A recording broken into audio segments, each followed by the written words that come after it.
بسم الله الرحمن الرحيم السلام الله عليكم ورحمة الله تعالى وبركاته ضاوضيال halkani waa xigasho production saaxiibada ku xiran channelkan waxa idin soo gudbin doona muuqaal ka duwan muuqaaladii horay aad kaga daawan jirteen xigasho production balse intaan ugu dagalin muuqaalkeenan waxaan idinka codsanayaa inaad channelkan subscribe dhahdaan calaamada kambalka furataan like share comment-ga saaxiibayaal araahdiina hoos aad nagu reebtaan waa hagaag muuqaalkan sida aan sheegay waxa uu ka duwan yahay muuqaaladii horay aan idinku soo gudbin jirnay muuqaalkan waxa uu ku saabsan yahay mid kamid ah masaajidda Allah subhanahu wa ta'ala lagu caabudo oo loo xiray isqabqabsi la xiriira dhanka beelaha haddii aad maqli jirteen beel hebel ayaa waxa la wareegtay magaalo hebel ama beel hebel ayaa waxa la qabsaday wada hebel maanta waxa ay maraysaa in masaajidkii Allah subhanahu wa ta'ala lagu caabudayay in beelbeel la isku qabsado gaar ahaan magaalada Muqdisho ee caasimadda Soomaaliya arinta ayaa waxa sidoo kale xusid mudan in Soomaalida gudaheeda ay mar ama labo ay ka dhaxdhacday in masaajidkii Allah lagu caabudayay isku qabqabstaan waxa la soconaa sanadkan gudihiisa in dalka Norway ka dhacday arin nidan ka tagan magaalada Muqdisho lamida sidoo kale magaalada Jigjiga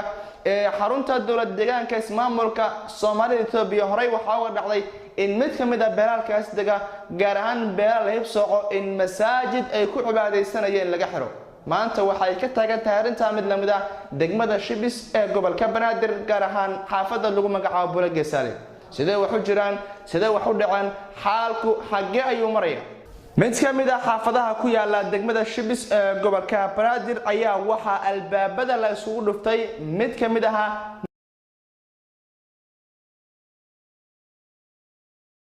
masaajidii ugu caansanaa degmadaasi sababta ayaa waxay tahay kadib markii isqabqabsi uu dhaxmaray laba beel oo halkaasi wada dega beeluhu ayaa waxa ay isku dagaaleen sida aynu ka soo xoganayno qaar kamid ah jamaacadii halkaasi ku dukan jirtay in jamaacada qaar beeluhu qaar ay isku qabsadeen cidda masaajidka maamulaysa beelaha ayaa waxa ay kala yihiin beesha warsangeli oo degta qayb kamid ah degmada Shibis iyo beesha Jararweyne masaajidku waxa uu ku yaala xaafadda Buulageesaale waana masaajid aad magac iyo maamuus ugu leh degmada Shibis ee gobolka Banaadir masaajidka waxa lagu magacaabaa masaajidka Buulashiidle sida wax u dhacaan iyo sida xaalka hadda uu yahay ayaa waxaan maqdhow qadka teleefankaasi toos ah u soo gelin doonaa mid kamid ah jamaacadii masaajidkaasi ku dukan jirtay balse waxaan roo sheegay isqabqabsi dheer kadib in gabi ahaanba albaabadii la isku dhuftay masaajidkii Allah subhanahu wa ta'ala lagu caabudi jiray kadib isqabqabsi halkaasi ku dhaxmaray laba beel oo masaajidka ku wada dukan jiray sidoo kale waxa xusid mudan in intaan masaajidka aan bal xirinba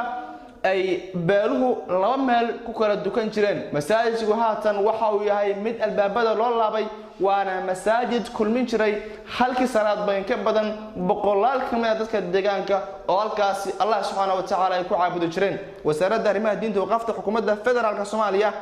ayaa inoo sheegay in go'aan ay ku bixisay masaajidkaasi in irdaha la isugu dhufto hadda ayanu waxaanu si toos ah qadka u soo gelin doona mid kamid ah jamaacadii masaajidkaasi ku dukan jirtay oo halkan inooga sharixi doona wixii dhacay halo salaamu calaykum soo dhawo walaale waxaa si toos ah laga daawanayaa xigasho production bal faahfaahin kala duwan waxaad naga siisaa masaajidka Buulashiidle iyo xaalka hadda sida uu yahay sidee wax u dhacay masaajidka Buulashiidle oo xirmay hadda bil ku dhow oo xireen waa gartay waana uu xirmay arrimo qabaa'il ku saabsan sidee wax u dhaceen masaajidka ma arrimo nadaafada loo xiray ma arrimo kale oo waxa loo xiray masaajidku waxa roogii iyo biyihii miya go'ay ma koronto ayaa la waayay sidee wax u dhaceen maya caqabadaha soo dhammaan laakiin waxa uu xiray masaajidku waxa waayay masaajidka dhexdiisa qabiil la keenay oo laba qabiil ayaa ku dagaashay oo aniga wadanka waxay haray iyo hooyada waxay waa gartay marka masaajidku saas ayuu xirmay muddooyinkii ugu dambeeyay waxa waayay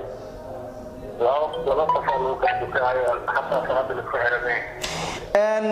haddii aan kaa dhex galo dadka aan aqaanin masaajidka buulashiile haatan aan ka warramayno masaajidku intaan la xiran masaajid nooca ayuu ahaa xaggee ayuuse ku yaalaa masaajidku adigoo si faahfaahsan dadka ku daawanaya ugu sharaxaya masaajidku wuxuu ku yaalaa geedqallo caanka loo yaqaano ama alfurbaan waa garta sancaadkeeda waa degmada shibis waa degmahaan loogu tirsanyahay degmada shibis waa garta marka masaajidku waxa waaye kaasa uu xiranyay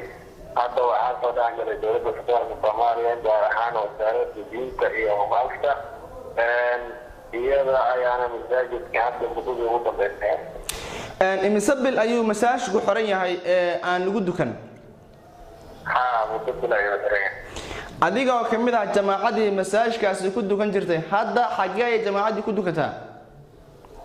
waa dhibaato aad u weyn oo lagu qabaa dadka xatee diriska oo xatee masaajidka ku kaci jiray naadinkiisa waxa waaye subxaan waxa waaye salaada subxaan ka tag waxaan u soo laabanayaa isqabqabsigii masaajidka beelahaasi ma noo sheegi kartaa waa kuma beelaha halkaasi isku hayay saabayna masaajidku inuu xurmo masaajidka beelaha isku haya waxa waaye laba beelood beesha la yidhaaho deeweyne gaar ahaan shiidle iyo beesha warsangelay gaar ahaan geestaane qolo la yidhaaho waa garta marka labadaas beelood ayaa waxa waaye anaa maamulaya anaa maamula isku weyn marka dhanka maamulku masaajidku maamulo fara badan ayuu yeelan karaa dhanka imaamku waa maamul muadinku sidoo kale khadiibku waa sidoo kale marka maamulka la isku hayo waa maamul noocay ah ma masaajidka annagaa iskale miya ma annagaa hawlihiisa uqumayna miya sidee bay wax u jiraan oo maamulka la isku hayo maamul noocay ayuu noqon karaa masaajidka maamulka gaar ahaan waxaa la isku haya waxaa waaye maxay furahayaan masaajidka mataqaana muadinka inka la yidhaaho iyo imaamka labadaba oo la isku haysta waa garta marka muddooyinka ugu dambeeyey waxa waaye laba qaybaa lagu kala dukanaya iyadoo dhowr la wada dukanaya laba qayb lagu wada dukanaya lagu kala dukanayo masaajid gudihiisa ayaa waxaa lagu ogayay laba jamaaco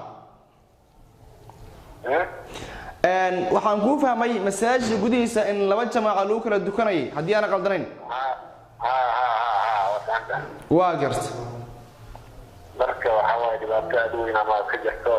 hadda laakiin dowladda ayaa gacanta lasoo dhashay dowladda waxay ka yeeshay arkayna diilayra ciidanka way ka weyna hadda masaajidku waxa uu yahay mid xiran oo aan wax salaad ah lagu dukanin masaajidka mudadira waa xiraya toos waa xiraya markay ugu yaraato masaajidku imise jamaaca ah ayuu kulmin jiray salaadaha caadiga sida salaada duhur salaada casir maqribka cishaha iyo salaada subaxintaba marka laga soo tago salaada jumcaha oo la socono in masaajidda ku yaala magaalada muqdisho inta badan la soo camiro marka laga tago salaadaha kale shanta salaadood waa lagu dukan jiray masaajidka oo waa lagu dukan jiray oo mid furan oo ay wahay waa garta marka waxa waaye hadda intaasa jirta waxaa nagu maqaalo ah in qaar ka mid a maamulkii masaajidkaasi maamulayay in xabsiga loo taxaabay ee dowladda federaalka soomaaliya gaar ahaan wasaaradda awqaafta ay xirtay wararkaasi maxaa ka jira wararkaas waa maqlayo laakiin xariireeda ma hayo adigu ma aragtay maalmihii lasoo dhaafay shakhsiyaadkii masaajidka maamuli jiray sida muadinkii imaamkii iyo khadiibkii indhaagu ma qabteen maya ma arkin waxaa loo badinayaa in ay xiran yihiin markaas waa garta oo wasaaradda awqaafta ay xirtay wasaaradda diinta awqaafta ay xiran hadda ka waran rajadiina aan ahay in masaajidka dib loo furo boqolkiiba inta ay gaarsiisan tahay